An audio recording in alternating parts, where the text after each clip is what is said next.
Hello बच्चों, फिर से स्वागत है मनीष एनसीईआरटी क्लासेस में। और मैं मनीष अभी बताने वाले हैं कि ये त्रिकोणमिति त्रिकोणमिति के बारे में बताएंगे। ठीक है, तो शुरू करते हैं बिना देरी के।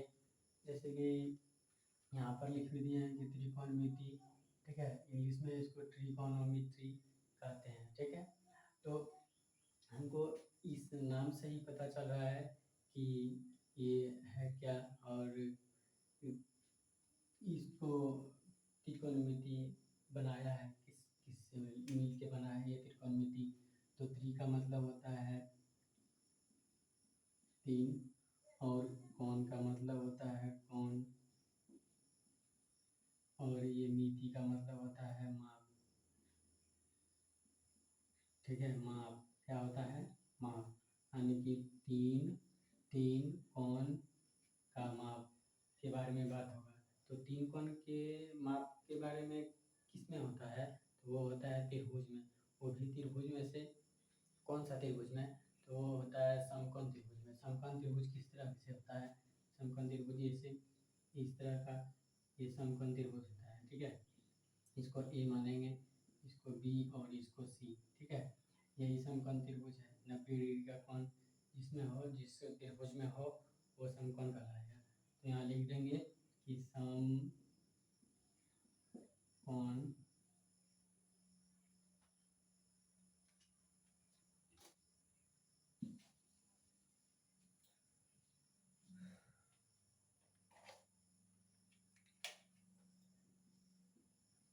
समकोण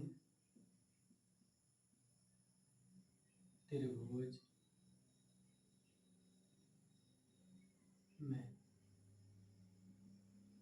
ठीक है, समकोण त्रिभुज में नहीं, समकोण त्रिभुज एबीसी में। समकोण त्रिभुज एबीसी में। अब इसी से शुरुआत होता है त्रिकोणमिति का। सबसे पहला जो पढ़ना होता है हमको, सबसे पहले समकोण त्रिभुज का के बारे में जानना पड़ेगा, और यहीं से शुरुआत होता है त्रिकोणमिति का। ठीक है, त्रिकोणमिति से ही पता चलता है कि तीन कोणों का माप के बारे में हम लोग पढ़ने वाले हैं, यानी कि त्रिकोणमिति। ठीक है, तो सबसे पहले देखिए, इस त्रिभुज में समझना बहुत ही जरूरी होता है, और इसको समझ में जब आपको आएगा तभी आगे इससे बढ़ सकते हैं और बना सकते हैं त्रिकोणमिति। नहीं तो फिर दिक्कत हो जाएगा, कभी नहीं बना पाएंगे। तो ए बी सी, और ये इसमें भुजा कितना है? 3, और तीनों भुजा का अलग अलग नाम है, और अलग अलग नाम और अलग अलग तरीके से इसको लिखते हैं। तो ए बी जो है, ए बी और बी सी, ये क्या होता है? आपस में अदल बदल होते रहते हैं, मतलब चेंज होते रहता है। लेकिन ए सी जो कर्ण होता है, कर्ण कभी चेंज नहीं होता है। तो ये हो गया कर्ण, इसको बोलते हैं इंग्लिश में हाइपोटेनियस, हाइपोटेनियस। ठीक है, इसके बाद इसको जब हाइपोटेनियस, इसका नाम होता है इंग्लिश में और हिंदी में कर्ण। और कभी कभी हम लोग क्या कहते हैं, संकेत में एच लिखते हैं। क्या लिखते हैं? H, H. ठीक है, इसके बाद अगर आपको पूछे कि कर्ण कर्ण जो है त्रिभुज का, समकोण त्रिभुज का कर्ण कौन सा भुजा है?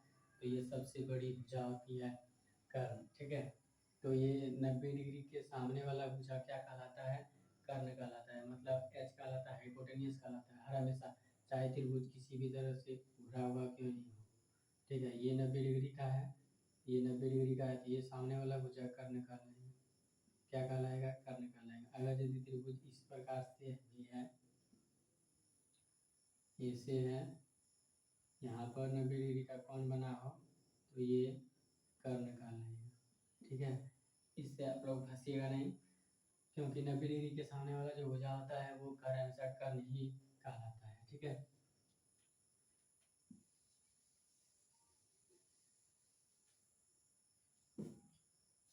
इसके बाद ये 90 डिग्री हो गया। इसके बाद यहाँ पर थीटा कोण मानते हैं, थीटा। और जब यहाँ थीटा मान लिए तो यहाँ थीटा के सामने वाला जो भुजा होता है, भुजा होती है, वो क्या कहलाती है, वो कहलाती है लंब। लंब यानी कि पी। क्या? पी। इसको इंग्लिश में कहते हैं क्या? परपेंडिकुलर।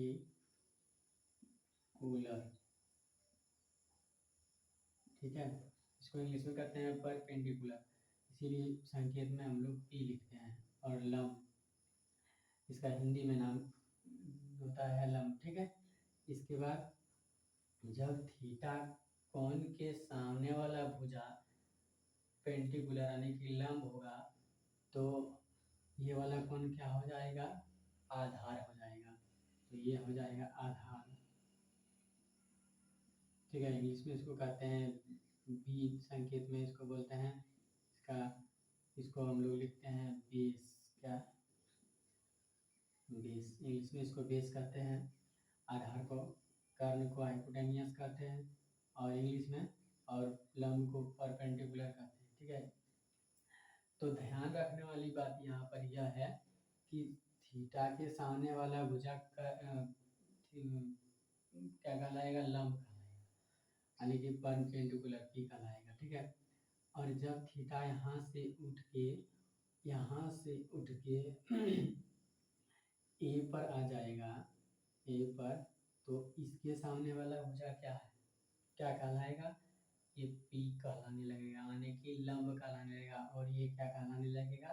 आधार कहलाने लगेगा। ठीक है, तो थोड़ा सा यहीं पर ध्यान देने की बात है कि जब थीटा यहाँ ए कोण पर आएगा तो फिर इसके सामने वाला भुजा पी कहलाने लगेगा। जब यही थीटा यहाँ पर आएगा तो इसके सामने वाला भुजा लंब कहलाने लगेगा, यानी कि पी कहलाने लगेगा। ठीक है, यहाँ पर यही जरूरी होता है। और जब आप यहाँ समझ नहीं पाएंगे तो फिर दिक्कत हो जाएगा आगे जब बनाएंगे तो सवाल को। ठीक है, तो ये कौन सा त्रिभुज है? समकोण त्रिभुज के बारे में बात कर रहे हैं, समकोण त्रिभुज एबीसी में। ठीक, अब इसी में आता है पाइथागोरस थ्योरम। पाइथागोरस थ्योरम का मतलब ये होता है कि इसमें जो नियम कानून है, ठीक है, जैसे अभी हम बताएं कि थीटा के सामने वाला कोण क्या कहलाता है? पेंडिकुलर कहलाता है। और 90 डिग्री के कोण के सामने वाला भुजा क्या कहलाता है? कर्ण कहलाता है, यानी कि सबसे बड़ी भुजा कहलाती है। ठीक है, तो यही तो पाइथागोरस थ्योरम है। और इसका एक सूत्र भी होता है, जैसे एच स्क्वायर बराबर पी स्क्वायर प्लस में बी स्क्वायर। ठीक है, ये सूत्र बहुत ही इम्पोर्टेंट का है। और इसी में से आपको ये तीनों कुछ भी आप ऐसे निकालेंगे, पी निकालेंगे, बी निकालेंगे, सब निकल जाएगा इसी से। हालांकि कोई इसमें तीन चार गो सूत्र दे देते हैं कि इस पर ये बैठाओ बन जाएगा, वो बैठाओ वो करो निकल जाएगा। ठीक है, ऐसा नहीं है। इसमें आप एक सूत्र को आगे रखिए और इसी में से आपका सब निकल जाएगा। सिर्फ आपको नियम लगाने आना चाहिए अच्छा से। ठीक है, तो ये हो गया पाइथागोरस थ्योरम। ठीक है, इसी को दल बदल को क्या कहते हैं? पाइथागोरस थ्योरम, इसी को कहते हैं। अब देखिए, इसमें से आपका आता है 6 ऐसी चीज़ जो कि हम लोगों को जानना बहुत जरूरी होता है। वो उसमें से है, पहले साइन है,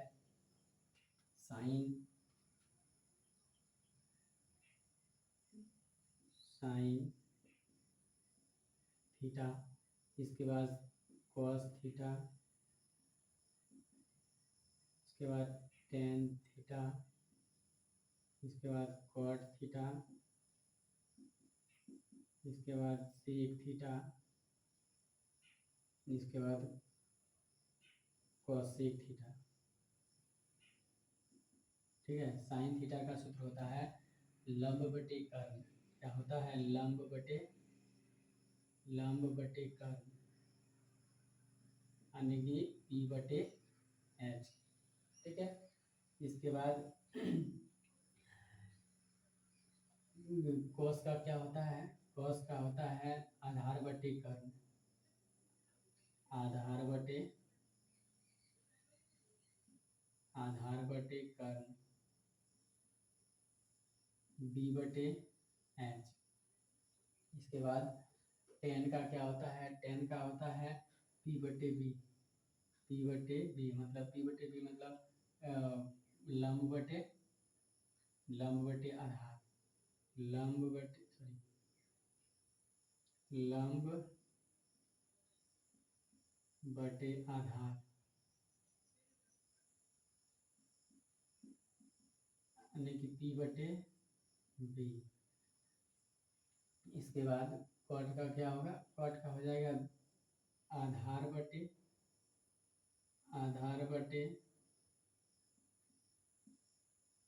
लंब, आधार बटे क्या होगा, लंब होगा, तो बी बटे में पी।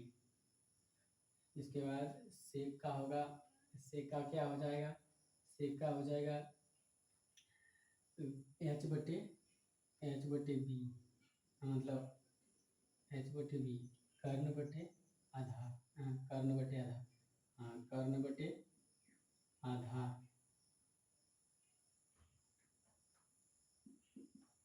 एच बटे